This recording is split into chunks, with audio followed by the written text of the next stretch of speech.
দক্ষিণ দিনাজপুরে পৃথক চুরির ঘটনায় তিনজনকে গ্রেফতার করল পুলিশ। কুমারগঞ্জের গোপালগঞ্জে দুটি জায়গায় এবং গঙ্গারামপুরের কাশিমপুরে একটি জায়গায় চুরির চেষ্টা হয়েছিল বলেই জানা গিয়েছে। কুমারগঞ্জের গোপালগঞ্জে একই ভবনে অবস্থিত একটি ব্যাংক এবং পোস্ট অফিসে চুরির চেষ্টার ঘটনায় দুইজনকে গ্রেফতার করেছে কুমারগঞ্জ থানার পুলিশ।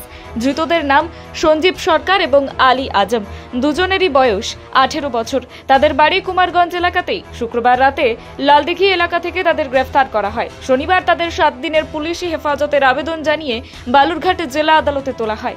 এদিন দুপুরে বালুরঘাট পুলিশ অফিসে সাংবাদিক বৈঠক করে জেলা পুলিশ সুপার চিন্ময় মিত্তাল জানান, ঘটনার সঙ্গে আর কেউ জড়িত আছে কিনা তা খতিয়ে দেখা হচ্ছে। সাংবাদিক বৈঠকে উপস্থিত ছিলেন অতিরিক্ত পুলিশ সুপার কার্তিক চন্দ্র মণ্ডল, ডিএসপি সঞ্জীব বিশ্বাস এবং কুমারগঞ্জ থানার পুলিশ কর্তারা।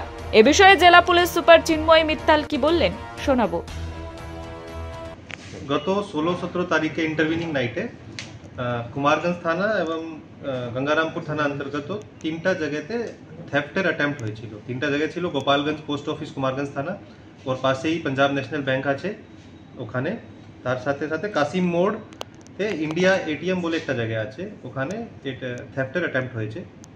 তো লাকিলি ওখান থেকে কিছু ওরা চুরি করতে পারেনি, জাস্ট জংলা ভেঙে ঢুকেছে সব জায়গায়, কিন্তু চুরি কিছু করতে পারেনি।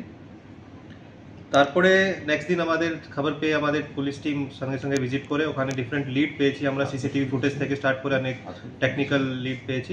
ওর বেসিসে আমরা কিছু লোককে আইডেন্টিফাই করে কালকে অ্যারেস্ট করেছি। 2টো লোককে অ্যারেস্ট করা হয়েছে কুমারগঞ্জ থানায় আর একটা লোককে অ্যারেস্ট করা হয়েছে গঙ্গারামপুর থানায়। ওদেরকে আজকে আমরা পুলিশ কাস্টাডির জন্য কোর্টে ফরওয়ার্ড করছি। ওদের নাম রয়েছে, যাদেরকে কুমারগঞ্জ থানায় অ্যারেস্ট করা হয়েছে ওদের নাম আছে সঞ্জীব সরকার, বয়স 18 বছর, সন অফ পরনেশ সরকার, আলিম আজম, বয়স 18 বছর, সন অফ ইয়াসিন আলী। আর একটা লোককে গঙ্গারামপুর থানায় অ্যারেস্ট করা হয়েছে, ওদের নাম হচ্ছে জাকির শেখ, সন অফ সাগর শেখ, বয়স 23 বছর।